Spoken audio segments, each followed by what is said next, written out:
Hey, Jufus. I heard the 6900 XT was faster in Warzone.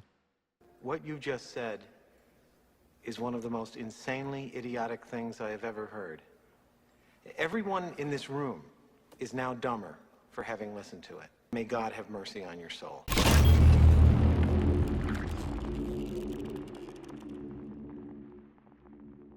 Boys, we're going to make this one a quick one because I don't have time to do a full-fledged video. I'm about 10 videos behind right now. But this one was probably the most requested. No, God! No, God, please, no! No! No! No! So the 6900 XT, I don't know why the topic keeps coming up in my damn comments. First of all, I will say, if you find other content creators online that have different numbers than I do, don't link those channels in my comments. I will ban you. I don't care about other people's numbers. I don't care about other people's findings. Get that shit off my channel. Look at all the numbers and believe who you want to believe, or buy the hardware yourself and test it yourself. That's it. I don't look at other people's numbers. I don't judge them. I couldn't give a rat's ass, okay? Now, for some reason, no matter how many people I tell, the 6900 XT is slower in Warzone. This shit keeps coming up. So I figured, okay, if I'm going to make a video on this stupid topic, I might as well throw in all the other games that I did with the 12900K, and then we might actually get some value out of this thing, right? So all I'm going to be doing for this video, the 12, this is the only background I got. Actually, let's go with the hot tub for this one. So what I'm going to do is I'm going to take all the 3090 numbers that I had for my 12900K on launch day. I'm going to rerun all those games with the 6900 XT max overclock and just compare side by side, the usual.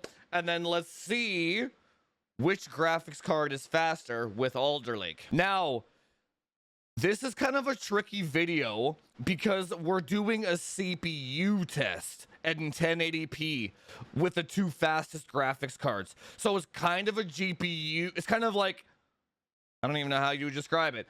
What is the fastest GPU with Alder Lake? That's pretty much it at 1080p. Caveat, I didn't do Civilization 6 because that's AI turn-based. Results are the exact same.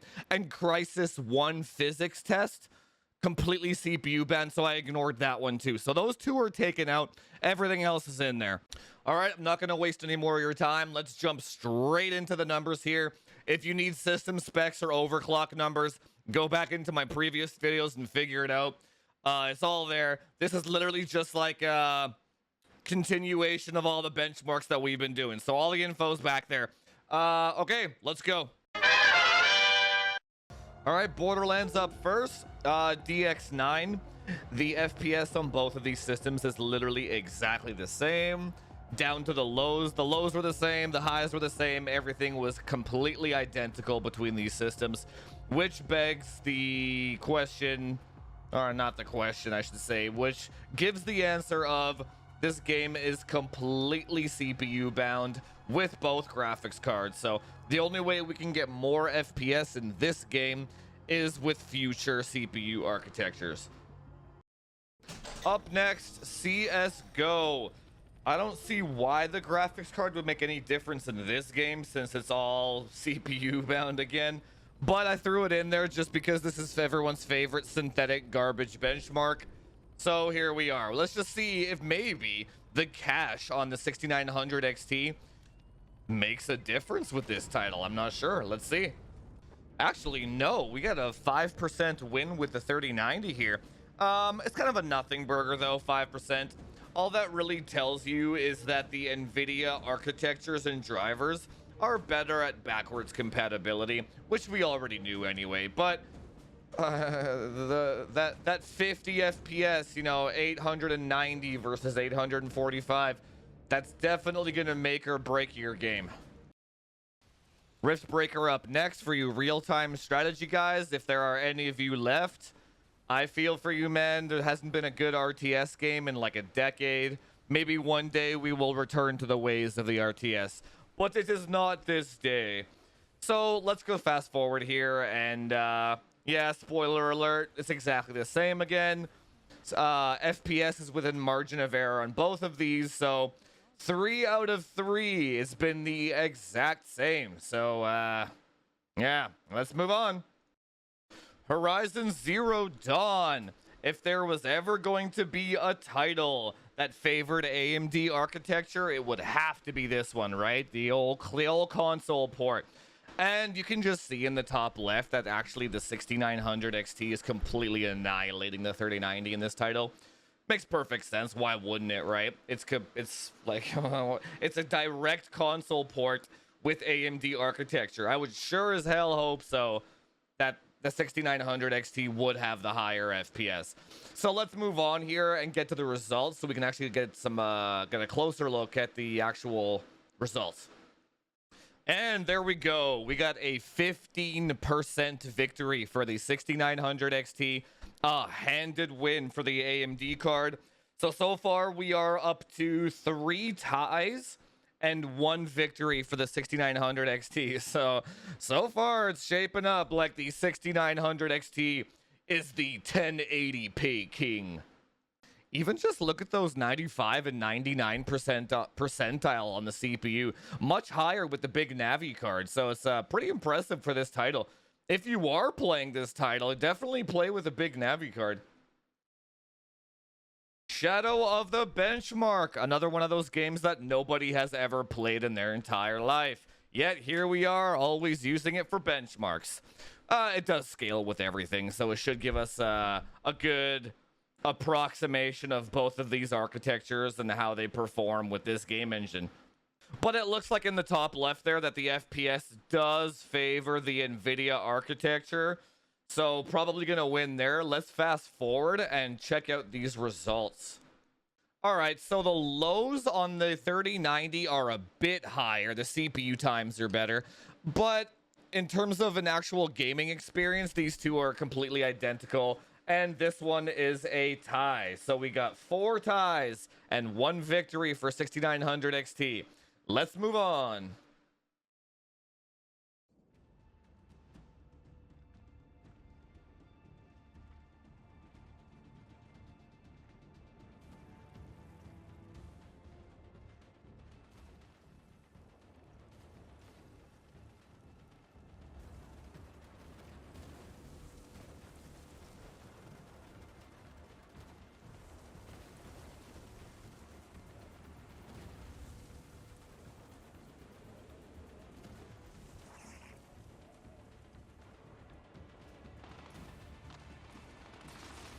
Gears of War 5, another one of those games that scales with literally everything.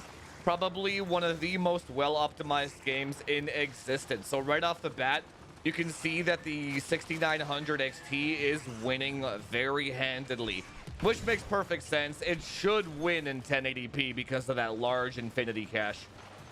So the results, we have a 13% victory for the 6900 XT in this game.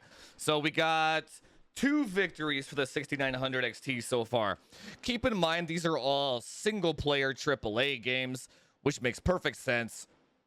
But that still means that if you're playing in 1080p, this also includes 1440p, by the way. So if you're ever interested in wondering about 1440p numbers, we're not doing it here today because this is a CPU benchmark video. But you can pretty much take all these numbers and apply it to 1440p as well. Okay, so Forza is up next, but before I actually show you the side-by-side, AMD gets an automatic loss here because the driver was completely broken with the Xbox Game Pass version of the game. Let me show you what I mean here. So in order to actually advance through the menu with the AMD card, you have to mash the Windows button to keep bringing it up, and then you have to mash back on the game as quickly as possible. And you can actually see how the menu slowly starts shading in the more you mash the button. So I actually did end up getting the benchmark to run doing this, but it was a complete shit show getting this to run. Just watch this, watch this. Watch when I hit the start benchmark button, how nothing happens. Screen just kind of goes gray and begin mashing. Oh, we almost got it. Keep mashing. Oh no, we're back to the loading screen. Oh, mash away. Go, go, go, go, go, go. You got this. You got this. You got this. And you wouldn't believe how fast. This is all my FPS skills coming into play here. Let's go. Let's just see how much mashing it takes me to actually get this benchmark going here. And how long has it been? 10 seconds. And it hasn't even started shading yet. That's how bad this is. I'm literally going to make you sit through this because this is what I had to do to get this benchmark to run. So you can actually see why AMD gets an automatic fail for this. This is a complete shit show. Or it could be Xbox, that's the problem. But it didn't do this for the NVIDIA driver, only the AMD. Oh, look at that. It just shaded. So that means we're making progress. Look at the mouse moving back and forth. I'm so stoked that we're making progress. Oh, we shaded a little bit more. It's shading. It's shading. No, it's not shading anymore. Oh, we got it. Oh. Oh. No. Just when you thought. No. Just when you thought that we got it. No. No. Go back to mashing. Didn't quite get through that loading screen there. But we actually did end up getting it going anyway. But right away, you can see that Big Navi is getting completely destroyed by the 3090. I'm going to put like 6 or 7 ads in that little 2-minute Windows button stint there because I want you to feel the pain that I've felt having to deal with AMD drivers. Or, you know, it could be the Xbox Game Pass version of it. But right away, you can tell that this game does not like Big Navi at all. The 3090 is completely destroying the 6900 XT in this game, even in 1080p. So let's go to the results here and see what happened. All right, yeah, here we go. So we have a 19% victory for the 3090. So if you're a Forza player, steer clear of AMD cards for now anyway. Maybe AMD can fix this, or maybe the Xbox can fix it. I'm not really too sure whose fault it is, but for now, at the time of recording this video, December 3rd 2021, steer the hell away from AMD cards for this game. Warzone up next. We are doing the loop-de-loop around the plaza here, and FPS looks almost identical between the two graphics cards, right? Well, not so fast. Look at the frame dip coming up here with the texture overload as we turn left. The Big Navi card drops to about 180-ish, right? So that's why I've been saying this whole time that it is a slower card in Warzone. It just is, guys. I also don't care if you found other results online.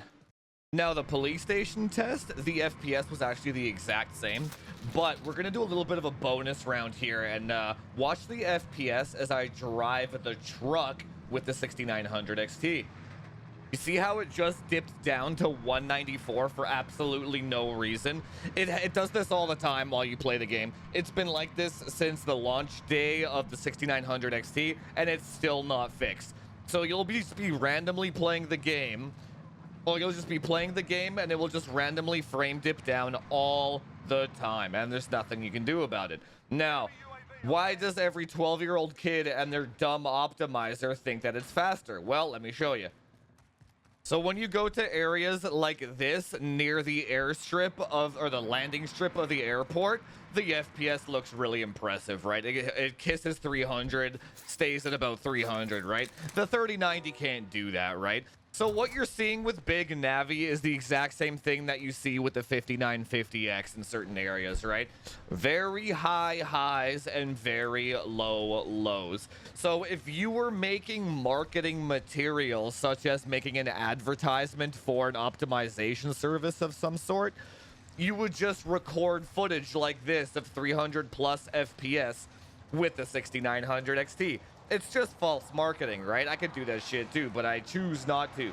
I give you guys the true information all the time. We look at lows here. We don't look at these ocean views 700 FPS nonsense.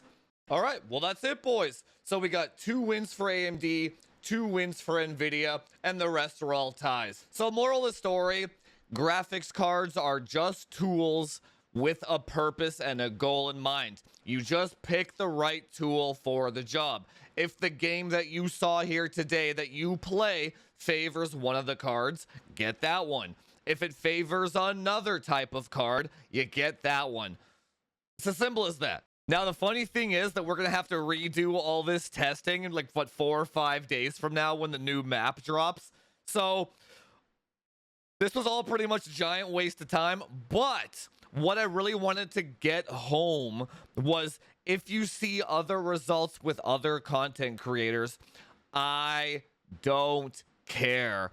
If you believe somebody else, all the power to you. All you can do as a consumer of content is find somebody you trust and believe them.